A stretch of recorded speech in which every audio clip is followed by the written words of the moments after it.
Oh wow, would you look at that? The thing that nobody expects to work didn't work. Wow, crazy. What's up guys, Pencil here, and here we are to do a breakdown and review of chapter 248 of Jujutsu Kaisen, the decisive battle in the uninhabited demon-infested Shinjuku, part 20. 20. How high y'all think we're going? Do you think we're going to 30? Do you think we can squeeze in out 10 more chapters of this bad boy? I mean, like, here's the thing. If the merger does pop off, I feel like we're getting another at least 5 chapters out of that one. At least a bare. We may push 40. We may push 40 if we're really doing this. Cause I feel like we ain't leaving Shinjuku, y'all. We're gonna be here for a minute and a half, and I say that as if we haven't been here for like the past 7, 8, 9 months. We've been here for a hot minute. But enough complaining about the same and all the titles. We got a whole hefty, defty chunk to talk about. So let's not waste any more time and let's hop right into it. Ending me. Ready? 3, 2, 1, go. What's up, guys? That guy with a pencil here. Fun fact, I do happen to... Oh, no. Maybe I don't happen to... Come on now, you know I got it on me. And I keep it on me at all times. And unfortunately, Itadori Yuji didn't. Well, here's the thing. There are levels to it, ladies and gentlemen. You see, you can have it on you. And you can keep it on you at all times. Trust me. I know. I do. But the thing about having something on you and keeping something on you at all times is that whatever you have and keep on you at all times doesn't matter if you can't land the hit. Because Itadori Yuji, oh, he had it in hand, drawn. He was pulling up. Ah, I just stabbed something with this. Are you okay? Yeah, you're okay. You're fine. Are you okay?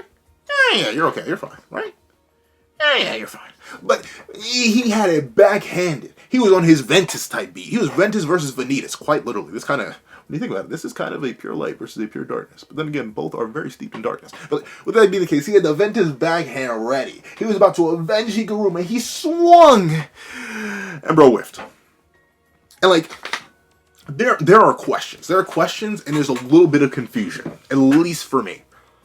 So like, I'm not. Did it bounce off Sukuna? I'm not sure. Because we open up and the narrator says, a lethal strike entrusted to Yuji Itadori by Higaruma. And yet, so questions. We see Yuji go through with what seems like the full swing through, right?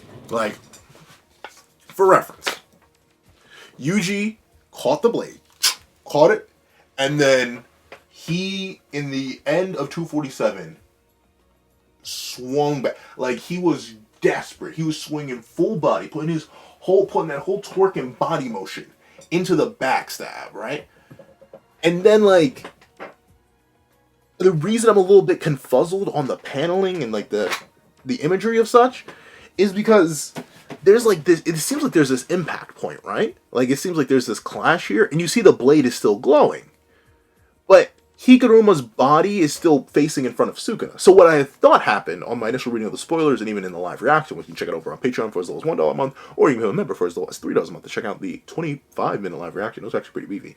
But you can go over there and check that out. But I thought on an initial read that Sukuna just dodged. Because notably, this like... Have you ever tried to swing something and then immediately stop all your momentum? Like... For example, have you ever tried to, and then stop, but of course, you know, I'm on a chair, but like, whenever you spin, typically, if you whiff, or you don't do whatever you're planning to do with that spin, you will swing all the way through. You'll complete the spin. Typically do like a darn near full 360 with how much force you throw yourself with. It looks like Yuji did that. It looks like bro went for the full 360, but like, it didn't work. Like, it looks like he just whiffed here. And the reason I say it looks like he whiffed is because Sukuna is still facing Higaruma. Like, notably, at least the way 247 ended, it was Higaruma, then Sukuna, then Itadori. Itadori went for the backstab on Sukuna, meaning for Sukuna to have dodged, Itadori would now have to be the one here, and then it'd be Higaruma. But Instead, it's still Itadori, Sukuna, and Higaruma. So I'm not sure what transpired here. Because it looks like there's an impact mark. Sukuna has no motion lines on him. That's the thing. There's no motion lines on Sukuna to imply that he dodged. But there are motion lines on Yuji to imply that he swung all the way through. So one of two things happen. Either... Because I think this is Higaruma. This mess right here that's falling... I feel bad calling him a mess. But like this mess right here that's falling apart. I'm like 90% sure that's Biguruma. I'm pretty sure. I'm like... leaning quite heavily into the idea that this is Biguruma. So, with that being the case, Biguruma's still here, Sukuna's still here. What, like, did he actually just whiff? Or did it bounce off? Or is this, like, a mistake in the panel and, like, the blade faded before it could come in contact with Sukuna? Did Itadori just not swing it hard enough? Like, I don't know. I am a little bit weirded out by this. And, like, considering how important this is removing a win con for all intents and purposes. You think this would be better paneled to the point where I'd be able to read it easier, but who knows? Feel free to let me know if I'm just stupid and I can't read. You know, I am illiterate. But I don't know. It's very hard for me to tell what happened here. Just based on the fact that I think that's Higaruma, I think that's Sukuna, and I think that's Itadori. I think that this is Sukuna, this is Itadori. So it looks like, just based on the end, it should have done more damage, or like it should have pierced or something, but maybe Sukuna's just that durable. Maybe it just bounced off. But... with that being the case, Sukuna turns and looks, and Itadori realizes that... Higaruma. Yeah, the Executioner's blade broke. Now, all that aside, even if Yuji whiffed, I hate to say it, but I was praying on Bro's downfall. I really, like, especially considering what may or may not. It may be hard confirmed. I'm going to call it soft confirmed because I'm huffing that Kenny copium, but we'll get to that in a bit. But... essentially, for how this chapter may hard confirm that Takabo is the major final battle, major component in taking down Kenny as easily as he went down. Man, I would not have liked it if Sukuna fell to Higaruma. Even if it was a combo effort between Itadori Yuji and Higaruma Hiromi, I really would not have liked that. Like, at all. I think it would have been mad anticlimactic. Even with the... unknown that is the final finger, even with the status of the merger being unknown, even with all that, even with Sukuna, I know a lot of people are finding Sukuna more and more boring the more and more we see of him, because he's very strictly sticking to a technique we've seen a bunch of already. Like, a lot of people are itching and scratching to see the flame arrow again, or new applications of it, see a box open on something else, maybe, like, for me and, like, the 5 other people who believe he may still have 10 shadows, because he still recognizes Megumi Fushiguro. We're waiting for, like, some, like, crazy fusion of Maharaga being infused into the other something. Like, a lot of people are waiting for that, but he's kind of just sticking to, like, basic hand-to-hand combat and cleaving dismantle. Because, of course, he's not being pressed to do anything more. But doing that, a lot of people are finding Sukuna boring. So I know some people would have been perfectly fine with Sukuna falling to this. They would have taken, well, it's been built up, you know, the Executioner's Blade was hinted at, we've never seen it used. Of course, this will be the perfect time to use it. It would technically still give Itadori Yuji the dub, and it would give Higaruma Hiromi a general purpose in the story other than just being point fodder. And, like, slop hype. In the same way that Kashimo Hajime was point fodder and slop hype. But, like, with all that being the case, I'm still fine with this not working. Higaruma played his role in the narrative when he gave Itadori Yuji the 100 points. And allowed created the rule for the transfer of points between players. That is when Higaruma completed his role. Anything else is just bonus. Like, I'll be completely real. I'm not all too mad that Higaruma basically amounted to nothing in the grand scheme of the narrative. I'm fine with it. Is it kind of embarrassing that he went out like this? No, not really. He went out in, like, the best way possible. Bro woke RCT on the fly, nearly pierced Sukuna on the fly, revealed that Sukuna's RCT is still very, very low. Look at his hand still steaming. Very, very good. And he put Sukuna in a place where Sukuna is less mentally stable than he was before, as we'll see later on in this chapter. So overall, Higaruma did all that he was supposed to do and more, and didn't overstep the boundaries to the point where he eliminated Sukuna, even by proxy through Itadori, which I think is very, very good. I don't know. Tell me down below if you really wanted this to work. I don't think anyone really did. Unless you hate Sukuna. Even then, I don't even think you wanted Sukuna to go out that way. So with that being the case, Higaruma Hiromi cooked. That's fine by me. Another thing, I'm still fine with Yuji whiffing. A lot of people are getting him on my boy's case. It's fine. It's fine. Once again, it's not the way Sukuna should have gone out. even if it was Itadori Yuji, we still have so much mystery surrounding him, and the dynamic between him and Sukuna is only evolving with this chapter. So I think sacking that for this, not good enough. Not good enough. So I am happy it worked out this way. And we see that Itadori Yuji is now, he's losing it again. First, Satoru Gojo. Then, his Nichan, his big brother, got double donuted. Cho-sold, if you will. And then, now Higaruma, lost to the darkness that is Sukuna. He's lost in despair. But he's still about that action. Look at bro. He immediately, like, sure, he does, I'll give him this. He does lose the clash pretty quickly. Like, Sukuna does come in and beat him around a little bit and knock him away. But the fact that Itadori didn't get caught up in his feels, he's so about the business and so locked in that, sure, he's sad. And I do like that he genuinely acknowledges Higaruma's end. He's like, oh, Higaruma, I'm sorry. I failed you. Just like I failed everybody else. But he does not let that overwhelm his senses to the point where he just gets mollywopped. Like, this goes to show that Itadori Yuji has a different, like, he still respects the connections he has. He still loves the people that he works with and wishes that he could definitely honor their memory in some way, shape, and or form. But the Yuji from Shibuya would have needed Todo or Nobara in this one, or someone to come in and support him to get him to rise back up from the loss of Higaruma. We see this. When he lost Nanami, he needed Nobara to come and revolutionize him. And when he lost Nobara, he needed Todo to come and revolutionize him. Itadori Yuji was a man who cared deeply. And the loss of those he cared for hurt him deeply. And of course, you know, he knew Higaruma less than he knew Nanami and Nobara. But still, it most likely would have deeply affected him then. And it likely still does deeply affect him now. But I love how he's grown as a character to the point where he knows there's a time and place for everything. And right now, against the King of Curses, by Higaruma's loss, all they lost was a win con. That doesn't mean the battle's over. That doesn't mean that Sukuna's going to suddenly stop fighting.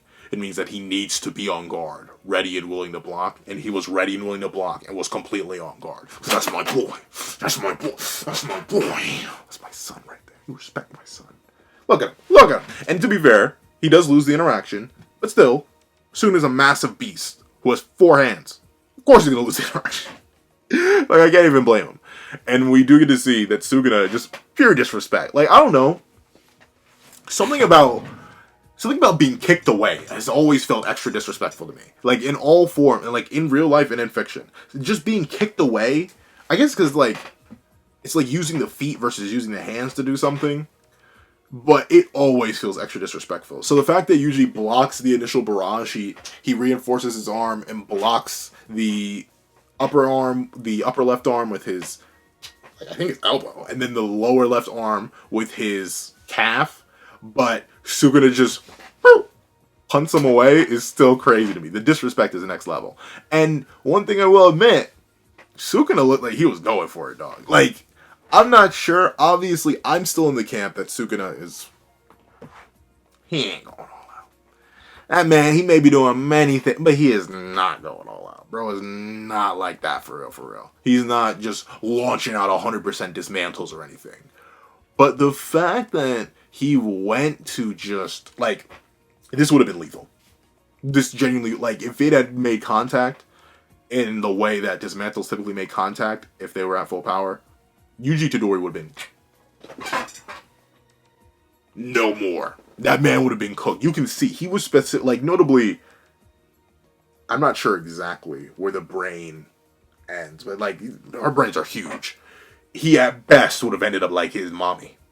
Just a brain in the upper half of a jar at best if these slashes had actually landed. But of course, being my goat, being my son, being Itadori Yuji, bro immediately reacts to them. And I gotta give credit. Once again, these slashes are so unbelievably fast, even when suppressed, that they're lethally dangerous at most times. And Itadori doesn't just react to them when they're like right here, but he reacts not by dodging, not by weaving, but by raising his arms up and essentially reflecting them off. Very, very impressive.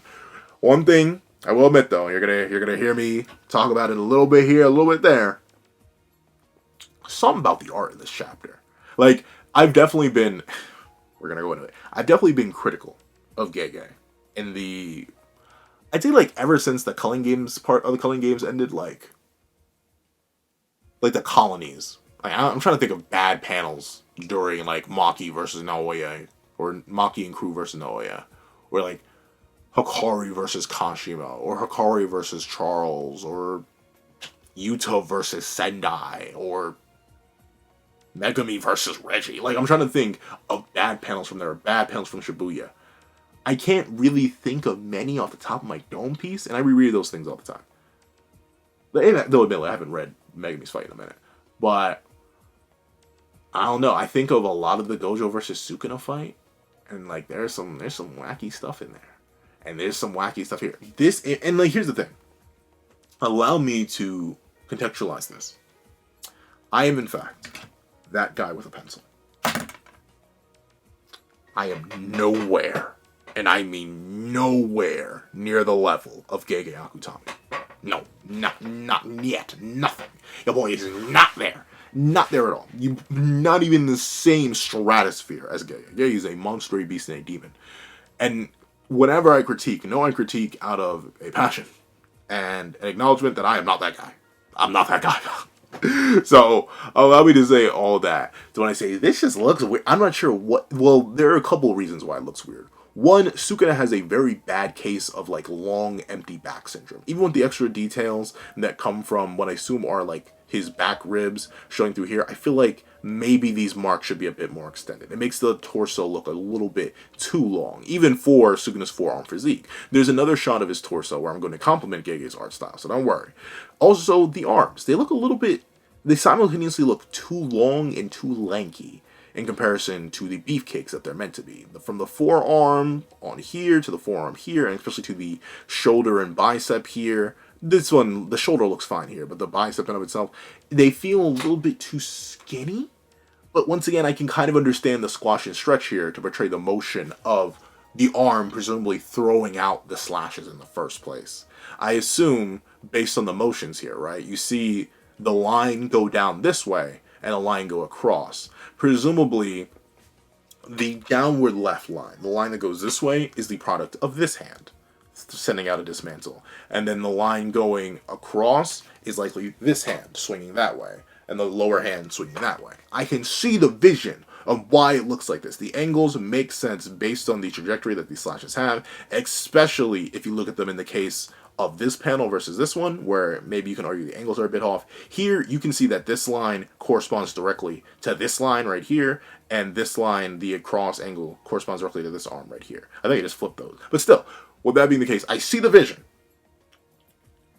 This looks a little ugly. But with that being the case, we do get to see that Ryomen Sukuna realizes, even after his end, Kamutoke is still gone. So that's a good thing. That's a good thing.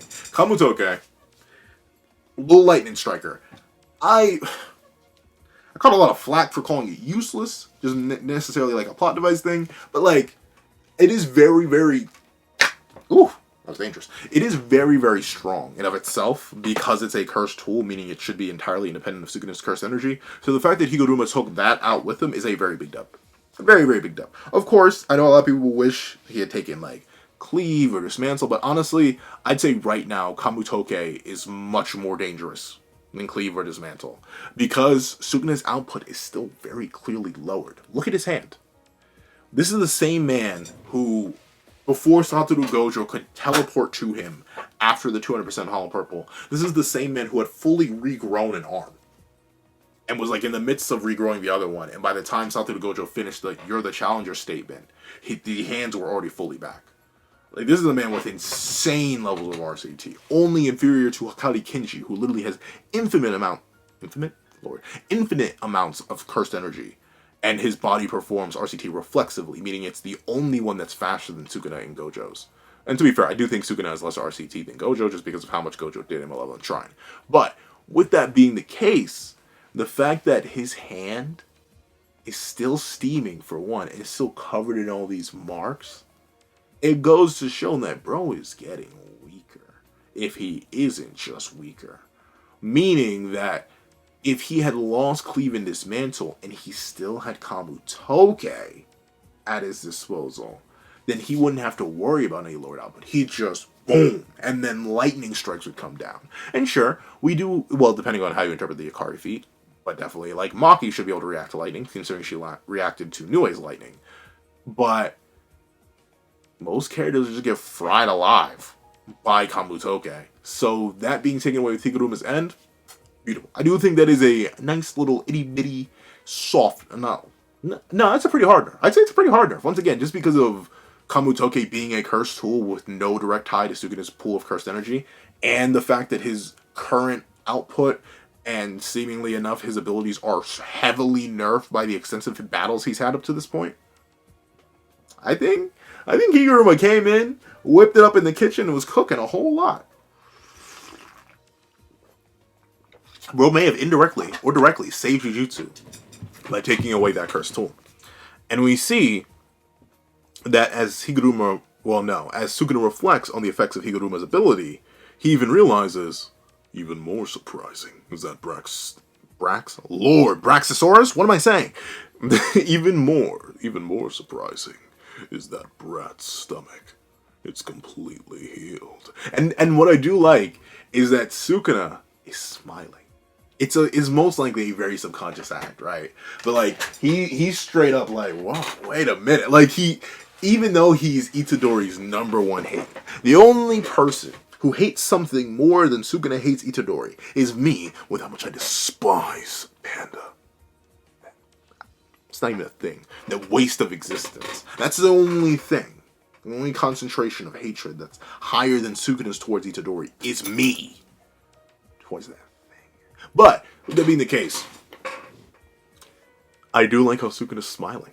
Like, even if subconsciously he's giving Itadori his respects. Because he's like, even more surprised. Like, he's genuinely caught off guard. He's a little bit engaged by the fact that Itadori Yuji has leveled up to that point. But of course, he doesn't immediately acknowledge it, as something else catches his attention. Presumably based off his sensory abilities, he notices that 2 people have arrived on the battlefield.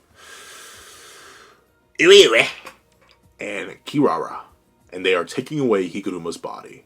YUUJI essentially hard confirms that he does have a teleportation technique, as he shows up, waves the cape, and disappears immediately. And we see that the copium beacon. Oh, well, let me get through the full thing before I hop into straight liquid copium. Because, you know, I'm something of a copium consumer myself, you know. As a Jaku Jacker, as a can of creamer, I'm something of a copium huffer myself. So allow me to huff some copium along with y'all. But we see Sukuna declare, figures. That child likely possesses an instant teleportation technique. I'm sure Gojo Satoru's corpse disappearing was their doing as well. Are they delivering the wounded to that woman who can use reverse curse technique? That can't be. Healing someone else is not even half as efficient as healing yourself.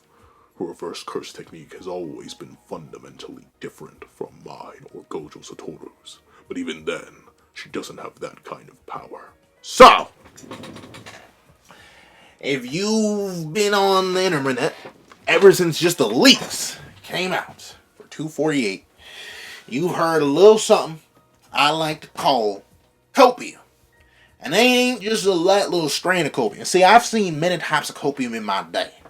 I've huffed many types of copium in my day too. I'm a man of many talents and a man of many copiums. I've huffed copium for Magi. I've huffed copium for Blue Lock. I've huffed copium for Dragon Ball, Naruto, Bleach. Heck, in my little glimpses, I even huffed copium for One Piece. Kizaru on top. He's the strongest on Egghead right now. That's some straight copium too. Don't worry about it. But with that being the case of all the different types of copium I've seen, there's been one strand of copium that has been held on to and been huffed ever since, I believe, about September 26th. And that would be the copium that surrounds a certain man named Satoru Gojo. And the idea that he could come back. Now, this does do an interesting thing. It does confirm where Gojo's body went. Or soft confirm where his body went. A lot of people, myself included, kind of just assumed Gege just didn't care about drawing it anymore and just didn't. Like, a lot of people just assume that. Heck, for the longest time, I even assumed that, like, when Kashimo landed, he may have, like, crushed it. or like something like that. Like he had essentially eviscerated the body, because the body kind of just falls at the end of 236, and then we just never see it again from that point on. We only see it in like flashback and retrospect stuff like that. So I just thought that, but Gojo's body has been taken, and Sukuna mentions Shoko. So Sukuna does bring up some very interesting car facts here. Healing oneself is more than twice as efficient as healing other people, which does explain certain things. It explains why Angel could not get her arm reattached, presumably. Like, that was a disconnected limb, and probably was disconnected very uncleanly, and thusly the RCT could not be used. Same thing for, well, Inumaki's arm was, like, torn to pieces by the level and strike. So that one not coming back makes sense. But it would explain why Shoko was able to maybe heal Hikari's hand, because it's so tiny relative to a whole arm or a whole chunk of a body and stuff like that. So with that being revealed, it's looking rough for Satoru, right? But then there are a couple different layers of copium. They're like typically when you're scaling, you don't want to calc stack, but we're going to calc stack. And by calc stack, I mean cope stack. They're both 4-letter words. They both involve stacking. Let's get into it. So, first things first. Gojo Satoru's body was taken presumably the moment Kashimo landed. We have a loose assumption that maybe it was taken afterwards, but just based on the fact that Sukuna does not see it, the moment Kashimo appears, Sukuna very specifically, remember, at the end of 236, Sukuna very specifically turns up to the heavens, and then Kashimo lands. Kashimo presumably landed 180 degrees opposite. Well, not 180 degrees. What is it? He just landed on the direct opposite of where Sukuna was facing, which was against Gojo, which caused Sukuna to be like, whee! Oh, let me not do too much. I'm not getting over. I'm not getting over. No, we're good. But, whee! So, Sukuna did a full 180 degree turn. If I had to take a guess, he was so focused on sensing Kashimo that behind him, it's presumable that Kirara and YUUJI appeared, snatched up Gojo's body, meaning he was very likely taken very quickly after the end of 236. Most likely, right? And also, we know that Gojo did have a bit, like, he had a little few extra drops of life in him. Like, a few. To the point where, as Sukuna explains everything to him about the whole spatial slash and stuff like that, and he gives Gojo the compliment, I won't forget you as long as I live, Gojo very explicitly smiles. And, like, I know there's I think there's something like the end smile. Like, there is something where, like, due to rigor mortis, your body locks up and you start smiling. But I do think it's very particular that only after the compliment from Big Daddy Sukuna that Gojo Satoru grins. Meaning that he may genuinely have been still properly alive, if only for a little bit longer. Number 3. Hold on, I need to double check this before I hop into number 3. I meant to double check it before, but let me take a look in a book, reading Rainbow, and see if I can find Utahime. Utahime technique. Give me your technique. Show me your abilities, Utahime. Solo Forbidden Area is Utahime's innate technique. It temporarily amplifies the cursed energy of any willing source within range, including herself. The technique can be elevated into a ritual using incantations, hand signs, and dance and music. By including all these steps, the technique's effectiveness can be raised to 120%. So, here's the thing. I'm not sure if Solo Forbidden Area can just innately boost cursed energy, because notably the 200% that's shot out by Satoru Gojo is implied to be 200%. It's a 200% hollow purple. But very specifically, this is described, at least on the wiki, I'm not sure. Usage, Solo Forbidden Area is not particularly suited for combat as it requires preparation time. It's best applied enhancing allies. Her allies don't believe she's suited for the front lines, but Utahime's technique enables her to play a crucial supporting role in battle. When facing the greatest ever opponent in Sukuna, Satoru Gojo's powers were amplified by Utahime's technique. Instead of omitting the steps for efficiency, Utahime danced to the Yoshu Tsugaku Ganji's music while using the gestures and words to elevate her technique into a ritual. This boosted Solar Forbidden Area's potency. Okay, so Solar Forbidden Area's potency was boosted to 120%, using Utahime's maximum potential to amplify Satoru Gojo's cursed energy as much as possible. So, cursed energy. So, what this could mean, notably, Sukuna makes the comment here that healing somebody else is only under half, less than half as efficient, not even half as efficient as healing oneself. So, generically, Shoko could not heal Gojo, especially from such a lethal wound. Sure, she has all the pieces, but if she couldn't even reattach Hana's arm, what are the chances that she's attaching Gojo's two halves and his arms on top of that? But with Utsuhime, presumably also being teleported out with Gakuganji, she still has access to the Soul Forbidden Area. Most likely at 120% of Gakuganji's there and still playing them strums. So, Shoko could get that 200% boost. If, the boost that Gojo got resulted in a 200% Hollow Purple, it's very likely that Shoko could get another 200% boost. But that still would be less than half of the 100% needed to likely revive Satoru Gojo. But if we go with the idea of binding vows, Shoko could boost herself even more. Boost herself to the next level with a binding vow to say, I'll never heal anybody again. I'll never use RCT again. Something like that. And we know when you do something like that, you will get a massive boost in power. Of course, we don't know what happens when you break a binding vow. But actually, no. When you break a binding vow with yourself, then nothing much happens. You just lose the extra power. But heck, even if it is only a temporary thing, Shoko could slap a binding vow on top of it, plus Soul Forbidden Area from Utsuhime, plus the full completion of Soul Forbidden Area with Utsuhime being enhanced by Gakuganji's music, turning it into a full ritual. Plus, remember, Satoru Gojo's body has been automatically performing RCT for literally over a decade. I think like a decade plus. I forget how old Megami is, how old Satoru. I think Satoru's 28. He's been consistently performing reverse curse technique naturally. His body is just doing it. It's been doing it. In fact, it's I don't think the man stopped using RCT ever. At least on his brain. And we know the brain is where you are.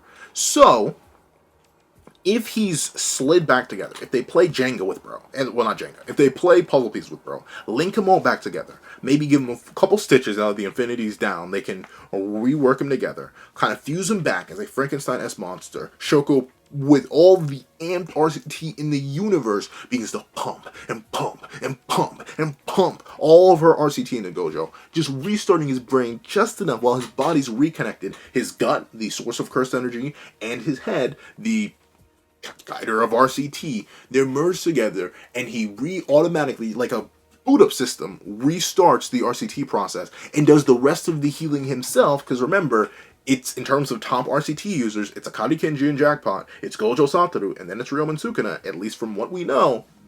It's very likely if his RCT starts back up in combination with Shoko's boosted RCT, boosted by Binding Vow, boosted by Soul Forbidden Area, Satoru Gojo could resurrect. Keyword is could, though.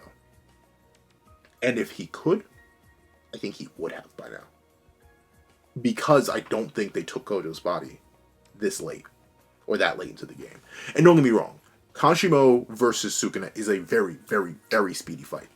But I'm assuming the latency time between Satoru Gojo's end and his resurrection is really, really short. Like, you would need to do it in, like, minutes, at most. And I think it's been minutes from the time everyone's hopped on the battlefield. So, I do see the copium. Don't get me wrong. I do see I can even smell, I can taste it. But I'm just a bit hesitant. I'm a bit hesitant because it hasn't happened yet. It shouldn't take this long. Unless Gojo's readjusting or something like that from the afterlife or something like that. I believe in the 249 discussion that came from that one, I think it was like a Tokyo blog page where Gege's editor is talking about the next two chapters. He says something crazy does happen. And sure, the merger being transferred over to Sukuna in this chapter is crazy, but there is also a sighting of Teen Gojo in that chapter, I do believe. Like, someone drew it one for one based on the very blurred image, and like, it is an image of Teen Gojo. And a lot of people have taken that as Gojo returning in 249, or at least attempting to start to return in 249, due to Shoko resurrecting him. And then he's slowly being pulled back into the real world.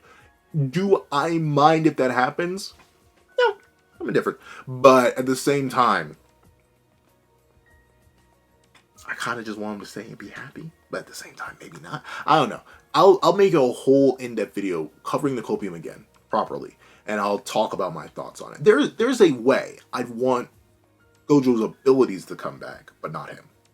But that's a whole more complicated discussion for another time. I just want to cover the copium because that's been the biggest talking point around the community. This copium also does definitely extend to Higaruma as well. A lot of people are bringing up the fact that, well, if Higaruma just perished and he just unlocked RCT, he may have been actively using it, and then if he's taken a Shoko quickly enough, Shoko's amped by Utahime, maybe they could revive Higaruma. And, like, maybe the blade will relight. The only reason I'm a bit hesitant on that is because we see the blade, or at least the cross that maintains the blade, shatter.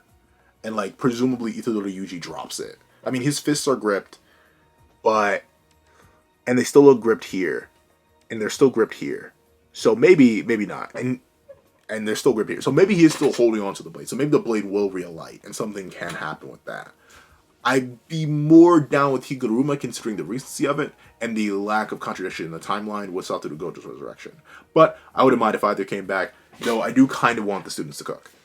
There's the full rundown of the Kopio, my full thoughts on it, how it could work, how it could function, and why I don't think it's the worst thing, but I wouldn't think it's the best thing. But we do see that with this all being the case, none of this even has to do with the Gojo Copium. Like, this whole little discussion that Sukuna has here, it's to do with the fact that Itadori's stomach is fully healed. And he realizes that this means, in just 1 month, this brat learned reverse curse technique. Yes, indeed, that's my boy. He is him. Look at him. Look at him. Look at him.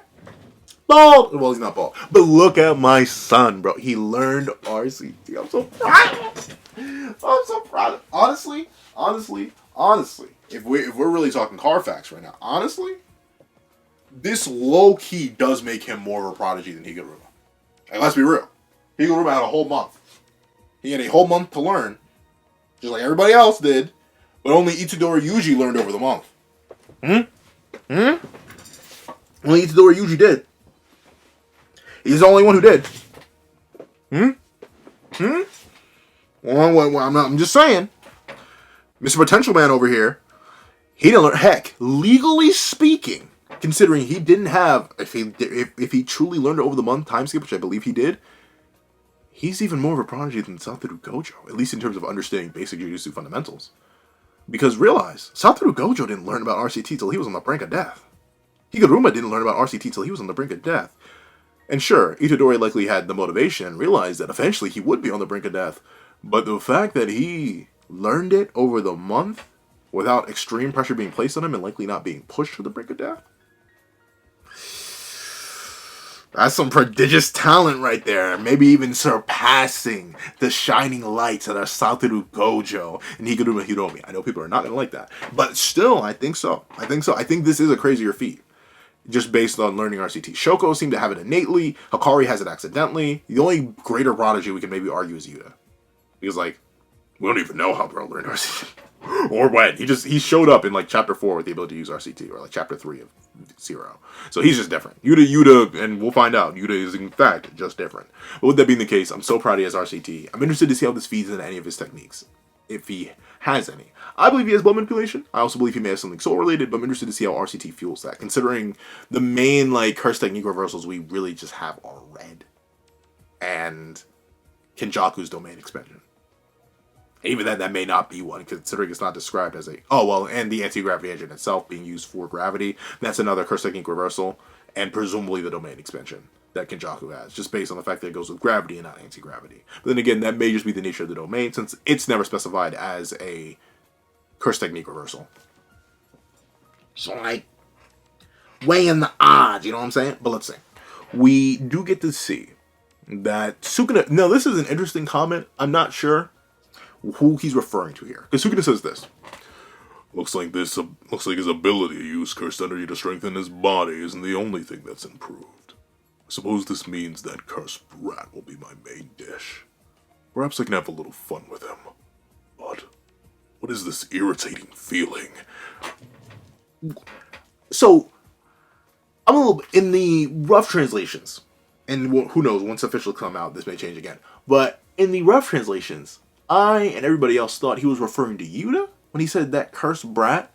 But, one, we've never seen him refer to Yuta as a brat. And two, he's talking about Itadori here. Because he's talking about, oh, looks like he has the ability to use cursed energy to strengthen his body isn't the only thing that's improved. I suppose this means that cursed sprout will be my main dish. Perhaps I can have a little fun with him. So, I'm actually kind of leaning towards the idea that he was talking about Itadori here, but I can understand why people would still think he's talking about Yuta. It doesn't necessarily matter all too much, considering both appear by the end of the chapter and are going to fight Sukuna, but I don't know. It just seems like an interesting translation thing to me. And, like I was clowning on Gege earlier, I'm gonna glaze a little bit. This is a great drawing of Sukuna. It takes up a majority of the page, but it's still very, very good. I love it. I love the shape of his head. I love the extra eyes focusing directly on Itadori through their peripherals, like straight locked on to bro. I love how he kind of has the V shape or like the Dorito shape built in, even with his upper layer of arms. Notably, his arms are the right amount of beefy. He's got the popping shoulders and big old shoulders. He's got them popping out. He's got the biceps popping out. He's got the forearms popping out. And even his mouth and everything like that, it looks good here. It looks fine. And it does... And this is interesting. I just noticed this. Maybe this is why it looks so much different to me later. Yeah. That's it. He just draws him differently. I don't think he has a reference sheet. And I don't blame him. I don't have many reference sheets for my characters either. But still, notably, look at this. What are these? If you had to guess what these were, at least in my interpretation, these are pectorals. And if you didn't know, your pectorals, they're like responsible for your arms. Like, or in the way that they move. I'm pretty sure. I'm not a doctor. But that makes sense. It makes sense that Sukuna, who has two sets of arms, would have two sets of pectorals. He would have his upper pectorals and his lower pectorals. So here, the reason this image looks fine to me is because he does have that lower matching set of pectorals and there's no extra weird details. Sure, the mouth stomach is still weird and will never make sense to me, but that is fine. And notably, note that his waist is smaller than his shoulders. Look at the line here. Look at the line here. You see the waist goes up to like the middle of his traps versus his shoulders. Just remember this for later. This drawing looks very, very good. The detail's immaculate, from the eyes to the hair to the look to the expression to, I love the detail that he has the upper arms crossed but the hands on the hips. So he's mad, but he's also intrigued and feeling a little bit sassy. I love that detail. And I also do love the fact that both mouths are annoyed or perturbed in their own unique way. Like the upper mouth is just like flat-lipped, but the bottom mouth is like, like that. I do love the multiple different expressions. It shows the multiple layers of expression. This is the fun of having a four-armed character. Like, it's either Kingdom Hearts, Ben 10, or usually those two things, or Percy Jackson. But the reason I love the Tetraman so much from like Ben 10 fame is because of how much fun the animators tend to have with the four arms. They'll always have them doing different things, even if the two arms are working in sync. At least the two arms per set are working in sync. We don't know if Tetramans have like an upper and lower set of pectorals. We never get to see that, but it doesn't necessarily matter. I just love details like this, where a four-armed creature is being used as a four-armed creature. This is wonderful. This is beautiful. One of the best images from the chapter. Amazing.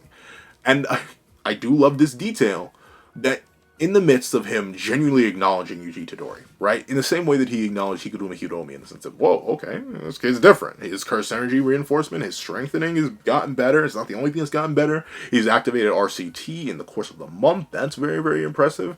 And honestly, at this point, he may just be the main dish. He may be the one I need to focus on. I may have a look. Wait a minute. Like, he immediately, in that moment, realizes that something's up. He goes, what is this irritating feeling? And we see that even Itadori's like, huh? Weren't we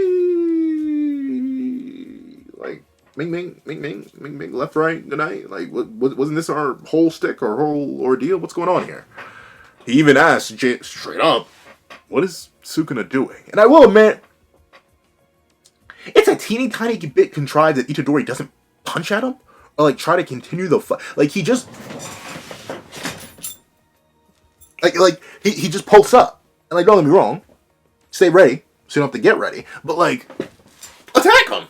He's standing there like no defense. Like, his arms are crossed, I guess, so you can't punch his chest, but like, Bury your foot in his lower mouth. Like, do something. Why is he just... Like, I get it's confusing, especially considering Sukuna's been so active. This is also a really nice drawing of Sukuna. It's like, Gege can't cook. Don't get me wrong. Whenever I discredit Gege's art style, it's not that it's bad. It's just that sometimes he just doesn't draw this nice. This looks scrubbily-umptious. But, my thing is, right? Itadori. Punch him. Kick him. Fire a piercing, like, do something. Like, I know it's shocking that he's standing around, and I get why Itadori's shocked that he's standing around, considering how active Sukuna's been, but Itadori, capitalize! It's like, you know how when you're in certain boss battles in video games and, like, you stagger the enemy? What do you do when you stagger them? I mean, in some cases you heal, but Itadori's already healed, as we see here. So, wouldn't you attack the boss while the boss is sitting there staggered or confused or paused for some reason? Like, I would. I mean, I get maybe Itadori thinks it's a trap, but man, go for it. You ain't got nothing to lose. Well, you have everything to lose. If you don't got nothing to lose, go and fight that man. But of course, we get to, in my opinion, the most interesting part of the chapter, Sukuna's introspection. As Itadori wonders what Sukuna's doing, Sukuna begins to think. Oh, well, no, Itadori says the funniest line. He spaced out? And he kind of did. And Sukuna thinks that, did that sorcerer's end disappoint me? The thought of needing someone else to fulfill me never crossed my mind. Exactly. If I want to eat, I eat. If I see an eyesore, I slaughter it. And if it entertains me, I throw it a bone. That's who I am. I haven't changed. The perfect thing to pass time until I perish. Right. A way to pass time until I perish. That's all other people are to me. It's like, I'm not sure how he functions, like, up there. Does he have two brains? Like, is he, like, a lot of people assume that the reason Sukuna has 4 arms is he literally ate his twin. Like, he's literally a conglomerate of 2 separate beings. But it's interesting how he's essentially having a conversation with himself, where he goes, like, let me review my thought process, my ideology, my ideals. So he repeats them back. This is the exact same lines he dropped to Kashimo. The thought of needing someone else to fulfill me never crossed my mind. Exactly. He's reaffirming this. That's who I am. He's essentially double-checking his stat sheet and his character profile. He's like, this is me. I've been this way. What is happening? He's genuinely a little bit bamboozled. And you see him even crack his neck as he's really trying to figure out then what's happening. Why did he feel something? Like disappointment in Higaruma and his end. Sure, he saw that light shining, but cutting down that light never bothered him before. I'd have to assume, based on being from the golden age of Jujutsu, Sukuna saw countless people who were Higaruma level and beyond. Once again, Higaruma's strong and he has a lot of talent, but still, Sukuna slaughtered countless, consumed countless. He's a monster, a beast, a demon.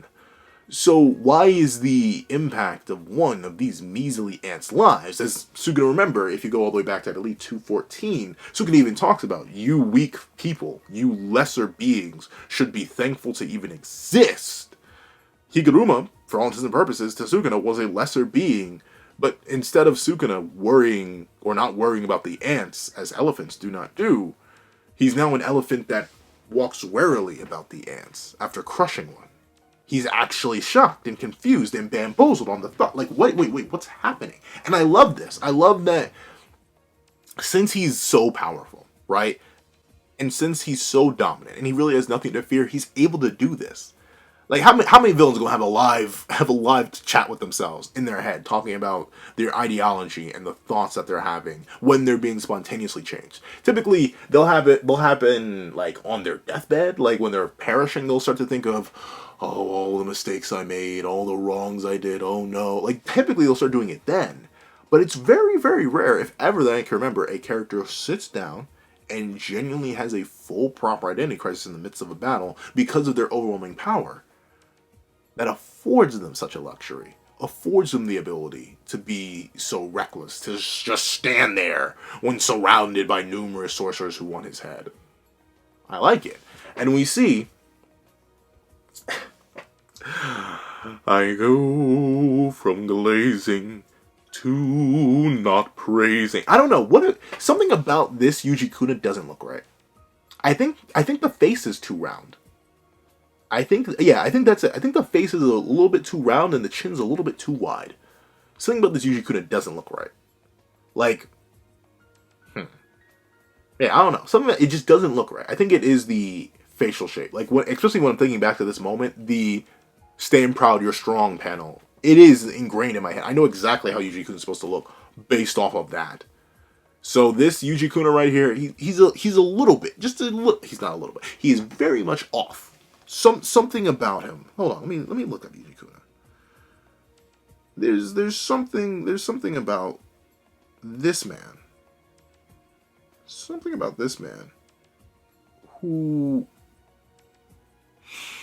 it ain't sitting right. Yeah, okay. So yeah, he does look a bit different. This isn't me tweeting. Yeah, so Gage just drew him differently. This is the new art style. So I'm not rocking with it. At least not for Yuji Kuna. It doesn't look right to me. But that's the thing. Look at this beautiful drawing of Sukuna, then look at Yuji Kuna. Now back to Sukuna. Now back to Yuji Kuna. Now back to Sukuna. Now back to Yuji Kuna. And this just looks so much better. Though, nice to see the Joe Goat again. Nice. Crazy how Joe Goat showed up before Okay, don't worry, we're going to talk about it in a bit. But, we see Sukuna say, "You lacked the hunger to take hold of your desires." Once again, Sukuna going back to his main reference points, his main ideology, his thoughts and ideals when it comes to these people and their own means and metrics and becoming the strongest and trying to approach his level. He's always been about the individuality and the hunger and the focus and the disregard for all those around you. The willingness to burn everything to the ground and reach a level that no one else can reach because of your indifference to the world around you. And the reason this is so pressing to Sukuna right now, that Higaruma had any impact on him, and that he's having any respect for Itadori, is because essentially he's giving out free passes. Like, Jogo, no matter how fodder I think he is, in Sukuna's own words, he supposedly said that he was strong. Even if I'd like to headcanon that, Jogo just dreamed that, and Sukuna never said that. With Satoru Gojo, whether you think he scales that 20-finger Sukuna or not, Satoru Gojo impressed Sukuna. Sukuna wasn't forced to say, "I will remember you for as long as I live." He didn't have to give Gojo that respect, but he did. Because Gojo reached that level. He burned everything away. Well, not really. But that was his main weakness. But, in a way, he reached Sukuna. Genuinely. Organically. But, now, he's feeling things for those who have not reached his level. Sure. Higaruma may have rivaled him in terms of overall Jujutsu talent and skill, in the sense that, Higaruma was able to manipulate his technique alongside domain amplification, which he learned on the fly, which is something only Sukuna could do. He rivaled him there, but nowhere else. Not in power, not in speed, not in abilities. For Itadori Yuji, he rivals him barely anywhere at all. From curse technique, to speed, to power, to abilities. But Sukuna is now feeling respect. He's feeling something in regards to these people when, as he said himself, he's never needed that before. It never crossed his mind. He's been infected. He says himself, "I live how I choose. If you're unable to measure up to that, blame yourself." So, Sukuna has been on this mentality for 1,000 years. But never really considered the ideologies of others until they started to affect him in the way that Higaruma and ITADORI did. We see him say, "I'd never thought about it. Ideals. Desires that go beyond oneself. Their current ideal is to simply execute me." So now Sukuna's realizing the free-form nature of ideals and ideologies and how they can overline and overlap in spite of their lack of uniqueness or their lack of selfishness, in the sense that they want to execute Sukuna. In a way, this ideology is pure, even if it does involve something very impure in the act of execution. And we see that Sukuna realizes, those standing before me now are but martyrs, willing to perish for their ideal. So just what is this irritating feeling? Men of the same stature challenged me 1,000 years ago. Could it be the one who's changed over the past millennium? Is me. And you're the crux of that, Brad. My opponents 1,000 years ago were other people. So, essentially, I really like this twist on why Sukuna's mind and mentality is changing. Sukuna 1,000 years ago did run into martyrs. He ran into fools. He ran into people who overhyped themselves and believed in themselves above all other things. That thought they could stand and sharpen their skills against the king of curses. That they could rival he who was meant to be unrivaled. They all thought it. And they thought wrong. But now, Sukuna's finding this weird connection, this weird tangibility of others' ideals through a very tangible connection he had to someone via their very souls. As he says, my opponents 1,000 years ago were other people. But you, their motivations, their ideals, I couldn't even begin to understand any of it. They seemed to me as nothing more than dying wishes. There were those who boasted strength they didn't have. There were those who were obsessed with themselves. But this is different. Our skills were forced to coexist. Our souls were forced to coexist within the very same body. No matter how many times I break him, no matter how many times I break his soul, he'll get right back up. Because he, and he alone, possesses an indomitable idea. An ideal that will not shatter. So, here's the thing. Sukuna is finding questions. He's finding shock in his own ideal, his own determination, his own motivation, due to the infection, the weakness that once was Yuji Itadori. But now what Sukuna saw in himself for the longest time, this confirmation, this sturdiness of the simple idea that I live how I live because I want to live that way, and nothing else will stop that, override me, or anything of the sort. He had that thought. He had that idea. He had that belief. It was in his big old brain.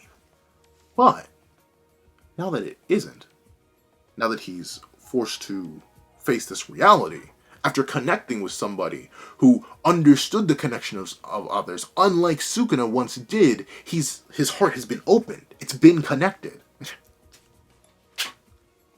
It's always Kingdom Hearts. But his heart has literally been opened through the soul bond he had with Yuji, someone who did understand and connect with others. And Sukuna is so bamboozled, so shocked, and so blown away because he's never felt this before, considering his ideal was something that was imposed on him from his birth. But now that he's connected to someone, is now facing someone who, in spite of their lack of power, in spite of their lack of importance, in spite of their lack of ability, slicks their hair back themselves and challenges the king. No matter how many times his soul shattered, no matter how many people Sukuna rips away, breaks, in the same twisted way, these two are mirrors. Choosing to live how they want to live in spite of whatever else is done to them. But, while Itadori Yuji still stands firm, still stands to challenge the king, if only for an instant, if only for a few seconds, Sukuna held down. His unshakable, unfathomable, indomitable ideal bent, cracked, because of the humanity that was instilled in him by the boy with a dream that stands unbreakable. And I love it!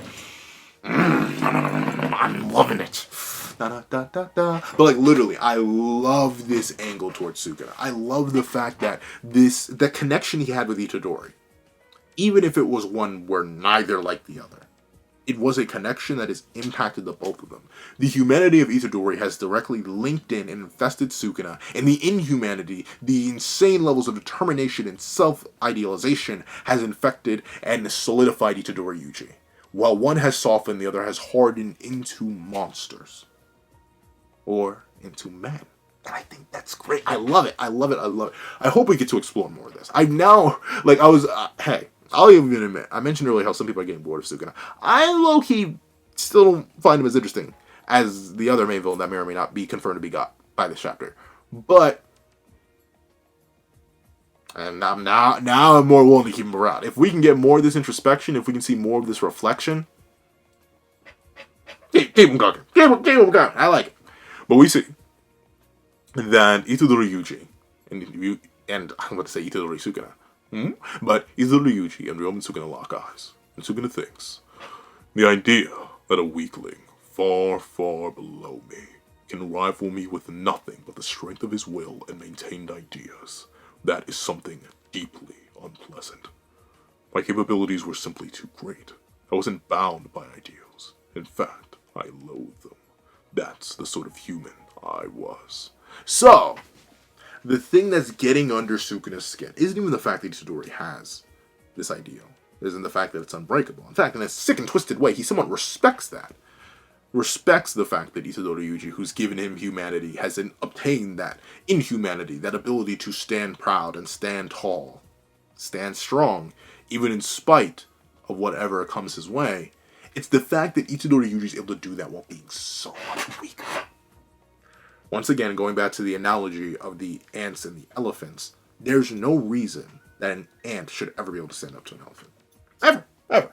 An ant is like that big. Like, you can crush an ant with a fingertip. An elephant is like 10 tons? Like, an elephant is like a bunch of me. Just to multiply me by like 100 or something, like 1,000 or something like that. That's an elephant.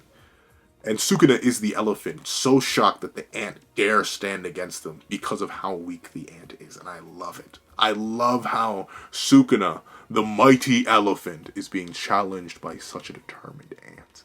And how that bothers him, because he never expected it. Because no one else ever stood so firm in the face of such an insurmountable threat.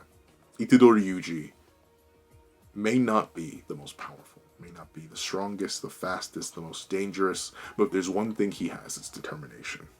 Steeled by the losses of countless allies, countless friends, and countless companions, he's been steeled by his losses. And he will fight through that. Good stuff. Good stuff, Gary. Alright, we do get to see that with this being the case, Sukuna now has a new resolve. A compilation of his ideals and ideology. As he says, don't consider this to be a change of plans. Right now, just this once, I've decided to take your ideals and mince them to bits. Now, it's no longer a point of just crushing Yuji as he's in his way. It's to very specifically break Yuji.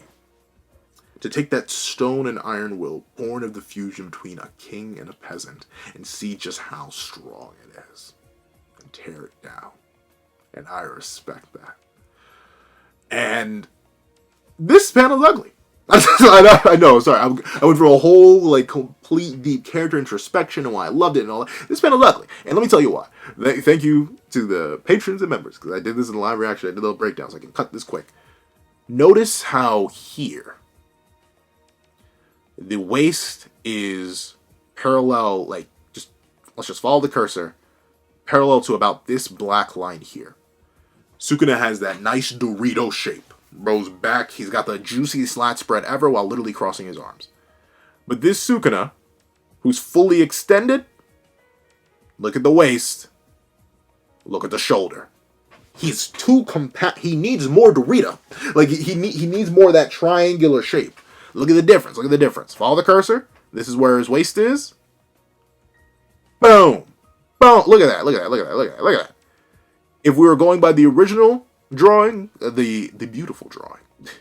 Oh, he's so beautiful. Sorry. Let me turn to Kashimo real quick. Let me activate my third eye. Let me not do that. Not that moment. See, now y'all have ruined me. But let me activate my third eye and glaze a little bit. Boom. Parallel to this mark and his traps versus this, which is parallel to his shoulder blade. This is why this looks off to me. And another reason why this looks off to me, look at the difference. The pectorals are way too small because the top is so compressed for some reason. Also, these arms look really, really skinny. And thirdly, he doesn't have a lower set of pectorals here. Instead, he has like, these look like they're supposed to be abs. It's not like baby pectorals. But realistically, look at this image. Where these are just conceptualized as pectorals that go with the lower set of arms. It looks better. It looks more solid and concrete and fused. And like, you know what a proper forearm being would look like. This just looks messy.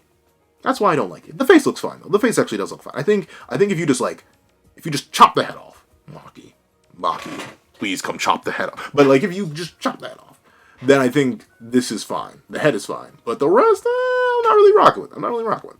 And we see that they don't know what that is. Kusakabe and Ito have finally caught up.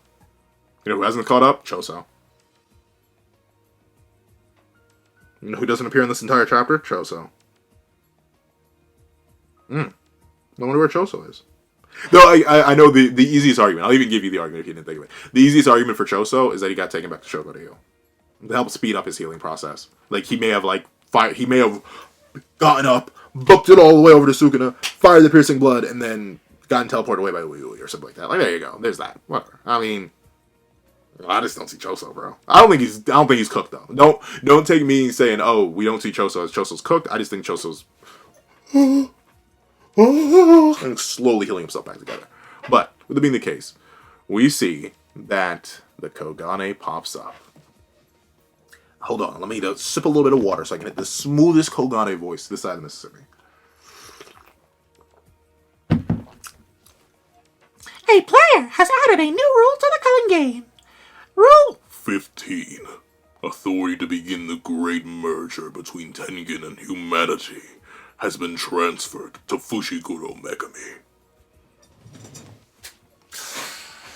Not my... Well, I'll wait. But essentially, now Sukuna has free reign to start the merger. He does get that. But, he's still... Once again, a lot of people have been... You want to talk about more copium. We had a whole discussion about Gojo copium. Let's talk about some Megami copium. A lot of people are taking this line here as Sukuna is still Megami. Megami can still be saved. I don't think so. I think he's just registered as Megami. Because he's in the vessel that is Megami. I think Megami's cooked. On every single level. They need to take out Sukuna. Mahi, take his head off. I don't know. I'm not buying this copium. I sooner buy the Gojo copium than I buy the Megami copium. I'll be completely real with it. And some people are going to be like, really, Pencil? You just don't like Megami. And, yeah. I mean, it's not like I don't like Megami. It's just like, whatever. I kind of just keep him gone. I don't need him back. I really don't. I mean, maybe it'd be cool to see, the other 10 Shadows fusions. With Maharaga infusing them, if he gets that back. Maybe, it's whatever. I really don't need Megami back. But we see that Kusakabe realizes, Fushiguro, in other words, Sukuna, could this be? No. Kenjaku's insurance? Okay, let me just read the whole. Once again, this is ugly. I don't know. This is an ugly panel too. This is ugly. I don't like the way he's drawn here. His neck is too thick. There's no shape. It's like he's smooth. He has flat back of the head syndrome. Bro was never. Then again, he was an unwanted child. But even then, that's a mistranslation. He was a heck of a kid, though. But that being the case, this is Tengen. Kind of ugly, bro. But of course, let me get to it. Kenjaku's insurance? This likely means Okkotsu's surprise attack was successful, which in turn activated that. So. I'm sorry, I keep singing. But Kenny now seems to be cooked. He has bowed right out to the plot. And I've heard Geiaku Tommy, how could you take my boy from me? You made him a one-fight wonder. Seriously? Okay, cut the singing. Cut any of the memes. Let me actually get serious. Really? Really notably, I'm not buying it till I see a brain crushed. I need to see Gege's, not Gege's. Keep Gege around. I need him to complete the manga. But I need to see Kenjaku's brain splattered. Spread across the 9 realms. I'm not fully buying it. But if I had to take a guess, the interpretation of this chapter is meant to be taken that Kenny's cooked. Because why else would he give Sukuna the insurance? The only thing is, very specifically, note how this Kogane pops up. A player has been added. A player has been added. A player has added a new rule to the culling game, meaning that Kenny had to speak this rule into existence right now. Meaning that he didn't speak that rule into existence before the Takaba fight. Meaning right now, while he's ahead on the ground, he made this rule. So, what happened? Because we see Yuta show up at the end of this chapter. That is something we do see. But did he get rid of Kenny? Or did he immediately teleport back? I presume he would have gotten rid of Kenny if Kenny started speaking and then added this rule. Essentially, somehow, despite Yuta... Remember, It's been a hot minute since we saw the end of, I believe it's 243. But remember, Yuta, blade out, posted up, walked up to Kenny. Was like, "Yeah, what's good, bro? How you feeling? How you feeling? Looking a little bit light, huh? Feeling a little bit lightheaded? Because that's all you got? All you got is a head, bro? How you feeling, bro? How you feeling?" And then Kenny was like, "Oh, don't worry. My will be inherited." So, like, I guess Yuta just stood there and let Kenny add this rule? Like, why didn't he just crush his head? So presumably, Yuta did crush his head. Or Rika ate the head, or something of the sort. But the fact that this rule gets added, and it isn't like a thing that was already established, like, it'd be one thing if Rule 15 was always there. Like, Kenny had sneakily added it during the month time skip or something like that. And he had snuck this in there. But this is a rule that's freshly made. Meaning, after the end of 243, where we see Kenny make that statement, Yuta stood there and let him speak this new rule into existence and allow the transfer to happen. So, Kenny may still be alive, maybe, but just that brain, because Yuta presumably had to rush back. But if Rika ate the brain, or Yuta crushed the brain, or stabbed the brain, then that's it. But the fact, I know, once again, it's going to sound like some Gojo Glazer Tiercopium, and might as well be. It's a Jaku Jacker Tiercopium. Until I see that brain crushed, since I know for a fact that Kenny is the brain, I'll go with the idea that Kenny's gone, because the merger got transferred over to Sukuna. But I'm gonna need some hard confirmation. Maybe Gege just doesn't respect Kenjaku that much and doesn't think he deserves hard confirmation. He's leaving it. The final panel we'll ever see of Kenjaku may just be the end of 243, where he's bulging out. That may be it. But I don't know.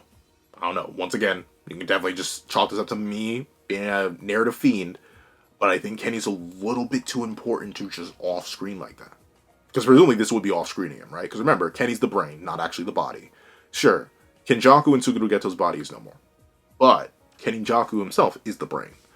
And he is the organizer of the entire series and the mother to the main character. I think he's a little bit too important to just off-screen.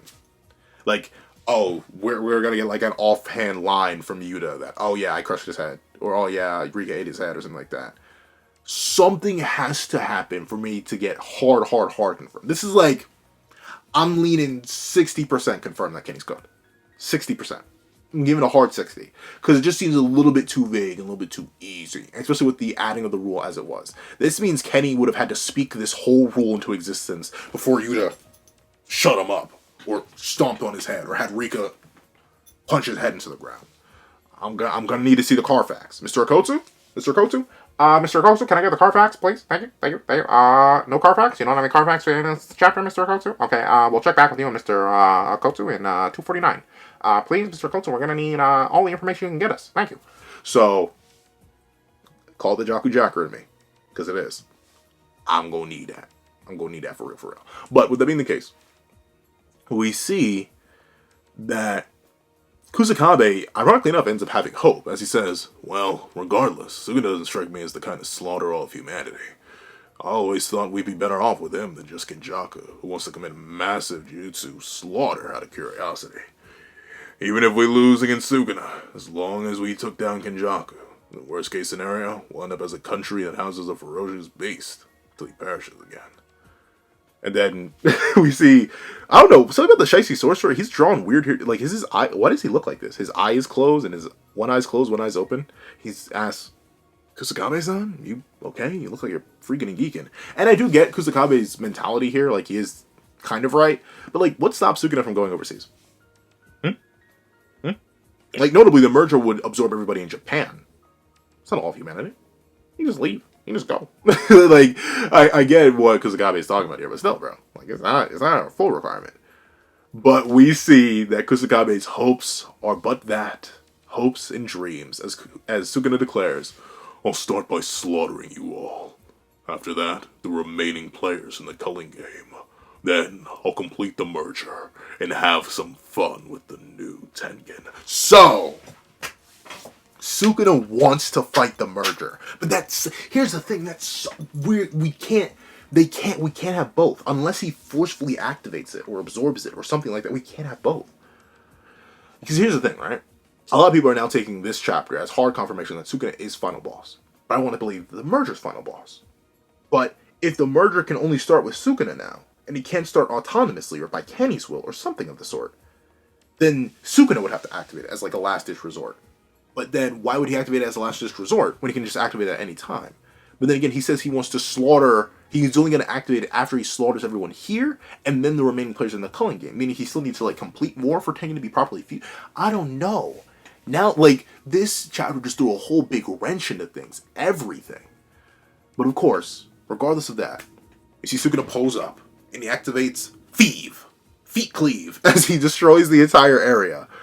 But a certain someone comes down from the heavens with his presence and his blade. Yuta Okkotsu has arrived back to the battlefield. Not looking any worse for wear. Not a ring on his finger. He's in base. Remember that. And notably, there's not a single drop of juice on his blade, but he may have cleaned it. And we don't get any mention of him about... And, like, notably, I feel like he should mention it. Because technically it's his fault that his final rule gets added. That's the one thing. That's the one thing I realized as I was reading again before I started recording the review. I didn't realize in the live reaction, which you can check it over on Patreon for as little as $1 a month to become a member for as little as $3 a month. But technically it's Yuta's fault. The fact that the merger's even on the table is Yuta's fault. Because he should have just, like, if we're trying to really off Kenjaku, Yuta, his head, his brain, like not the neck, his brain, Yuta, his brain. Why didn't you go for the brain? So, like, technically, based on how we know Culling Game Rule Edition works, it's Yuta's fault that Kenny was even able to transfer the merger properties and merger licenses in the first place. But he doesn't even mention it, which seems weird. But once again, we're at the very end of the chapter, so it kind of makes sense that we don't tackle it in depth. But I'm hoping we get it addressed at least a little bit in 249. Like, I hope someone asks him, Okkotsu, what happened? How come Kenny was able to transfer over the merger details, or Kengen itself? Like, I hope someone at least mentions it.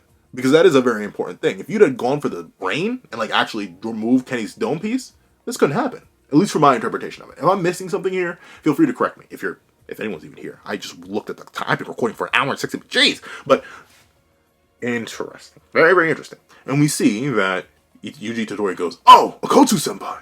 As Yuta Okkotsu has arrived, presumably via teleportation by YUUJI, though we don't see it. And we see that Yuta apologizes. Sorry I'm late. It's time to cook. And we see that Yuta's given no time to breathe as a Ryomen Sukuna, who looks good in this panel too. Once again, I don't know. Sometimes Gege, he be drawing him good and sometimes he don't. But Ryomen Sukuna comes out the cut, coating that right upper arm, that healed hand, that still not fully healed hand, it still has damage on it, coats it in cursed energy, and clashes with Yuta Okkotsu, who I love how Yuta wields it. It's like he wields the blade. Actually, this kind of makes sense though. Almost, does it though? Is he wielding it backhanded? Like, nah. He's wielding, I can't tell if he's wielding it back. Let's see. That's his right hand. Nah, he's wielding it forward-handed. Because the blade, he struck down like that. So yeah, Yuta actually properly clashes with the King of Curses in base. Now, of course, once again, Sukuna is very likely holding back.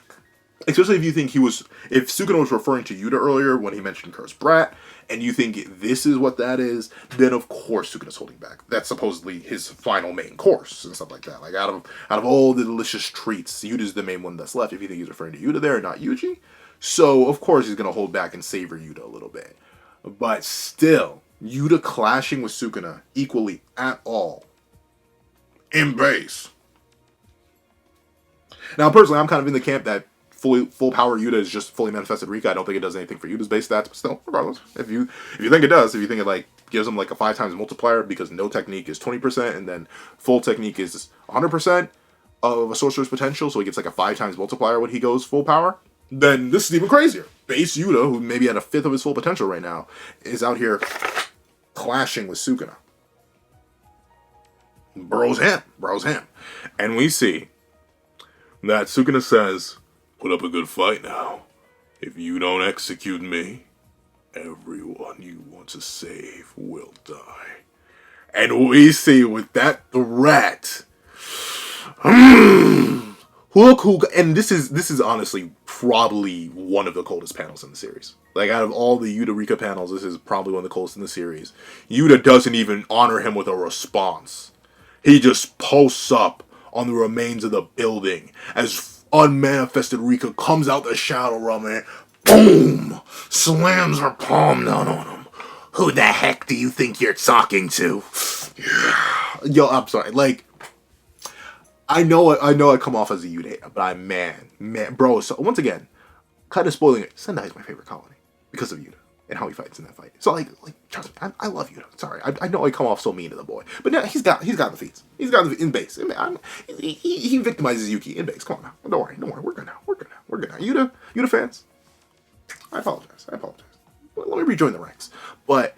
Golly. And notably, fully unmanifested Rika here is not playing any games. Unmanifested Rika, straight up, if I'm not mistaken, if my eyes do not deceive me, yeah, she makes Sukuna squat into it. Like, that's some mean, like, he has to do the squats on it from the force of unmanifested Rika's hands. And if you think Rika's linear, like, she can't get stronger, though she does appear bigger. I don't think we've ever seen an unmanifested Rika this big. Oh, actually, though, I can't tell. I can't tell if that's supposed to be her arm or supposed to be just her fully manifested hand coming out of the portal. But it looks like a manifested Rika. My boy Ryu, he's staying getting upscaled. If you think Rika can't get any stronger. But if you think Rika can get stronger, then Rika just gets stronger. But we see Sukuna drops a cold bar. He says, well, hello, Queen. And the narrator ends off, the King of Curses versus the Queen of Curses. The right to the throne will be decided right here and right now. Oh. Gege knows how to get me hyped. Got my toes curling. He's got my toes curled. My toes are all the way curled right now. They're amazingly curled. They're legendarily curled. They're curled on a different level of curl. Shoot. My toes are doing figure eights right now. That's how curled they are. But with that being the case, I got one complaint. Where's Maki? Where is she? It's inexcusable at this point. Kusakabe and the Shiesty Sorcerer, Ino Takuma, managed to run all the way, a whole malevolent shrine's distance to catch up to the rest of the cast and crew. Higaruma had a whole, admittedly kind of short battle with Sukuna, but still had a whole battle and fell. Itadori Yuji and Ryoma Sukuna had a full little scuffle, and Sukuna had a little midlife crisis, or second life crisis. All that. And Yuta executed the entire plan with Takaba. All of that, did everything that entails that, dropped Kenjaku's dome piece, came back, clashed with the King of Curse, and Yumaki's still not here. Where is she? Just genuinely, where is she? I know she's there for a sneak attack. I know, but it's getting absolutely ludicrous. I'm genuinely losing my mind. But that aside from my missing daughter, allow me to place this blade down, as this is not what decrees what is worthy and what is not worthy. Allow me to pick up the blade that determines the worthiness of such things. This chapter is indeed worthy. If you couldn't tell by how long I was yappity-dapping, this is probably one of my favorite chapters in all of Jujutsu Kaisen. Despite my numerous art complaints on a character writing front, on an interaction front, on a front, everything. And this chapter has some of my favorite panels of Sukuna 2, two of my favorite Yuta panels, period. And like, everything in this chapter. Let me give a quick recap and I'll finally let y'all go if y'all make it all the way to the 123-minute mark. But from the end of Higaruma, but his taking of Kamutoke, very, very good. I do like that this failed. I do like that he fell, but I do like that he took something with him. He ended up weakening Sukuna drastically by taking away a cursed tool from him. Very, very good. I do like how Itadori's development is shown here by his willingness and ability to react and not be overwhelmed by the feelings of sadness. I like how he's able to react to dismantles. I like how Sukuna is impressed and even respects Higaruma to the point. I like how Higaruma is one of the key reasons for Sukuna realizing that he's genuinely feeling things for the first time ever. I like how this makes him realize his connection that was born to humanity through his connection with Itadori Yuji. I like the mention, and like I guess just straight copium, of YUUJI and Kirara taking the bodies and maybe doing something with them. I'll make a full video talk about the multiple possibilities that could mean. It could mean copium, it could mean cursed tools, it could mean a whole bunch of stuff. And I do like the internal crisis of Sukuna. And obviously, you know, even if this does, the one thing I kind of don't like is it does soft confirm Kenny's cooked, but at the same time, it's a soft confirm. It is a very soft confirm. I'm gonna need to see a body. Well, I'm gonna need to see a brain spread across the 9 realms. And I do like that the merge is still in play and that Sukuna wants to fight it. I do like that. That's hard to confirm that he does want to play, have some fun with the new Tengen, which is going to be very, very interesting. And of course, the King of Curses versus the Queen of Curses is probably going to be one of the most hyped fights in the series. Hopefully, it goes longer than 2 chapters. I hope Sukuna just plays around with it. I hope Yuta's a quarter as busted as I made him in my buffing Yuta Okkotsu video. He's already seemed to have gotten massive stat boosts if he's able to do this with Unmanifested Rika and clash with the King of Curses. Even if the King of Curses is casual, I'm so excited. So super duper excited to see what happens next. However, if this is what I thought, please tell me what you guys think in the comment section down below. If you made it all the way to the end of this video, please leave Battle for the Throne. Battle for the Throne in the comment section down below. I'd like to thank you guys so much for watching. Please remember to leave a like. Trust me, on this video especially, leave a like, because as long as I'll get out. Leave a like, comment, share, and subscribe. Please, make sure you hit that little notification bell so you do not miss out on any videos that come to the channel. Also, I do happen to have a Patreon down below, where you can support me for as little as $1 a month. Things like exclusive videos, early content, ad-free content, and more. You can also now become a member to the channel for as low as $3 a month to get the same perks and more. So those perks include the 25-minute live reaction to this very chapter. Now, I would like to thank you guys so much for watching once again, and I hope you guys have a wonderful day. This is that guy with a pencil, writing off. I'd like to give a thank you to our $3 members for Connor Plays, Red Wolf 4765, Greyhound, and Akid's Void. I'd like to give another thank you to our $5 patrons Victor, Sean, RNG Master, Midnight Gemlord, Metal Solid Crisis, Kevin, Igneal, and Demix LND. I'd like to give another thank you to our $7 member Autumn's Morning Lazo. I'd like to give another chunk of thank you to our $10 patrons, Robbie Uchiha, Joaquin, Idemokami, and China Doll 09. I'd like to give a fat, juicy, scrumdiddlyumptious thank you to our wonderful $25 member, Alex Ice Rose. I'd like to give another hefty, defty, trifty, nifty thank you to our $25 patron, Calvin Elder.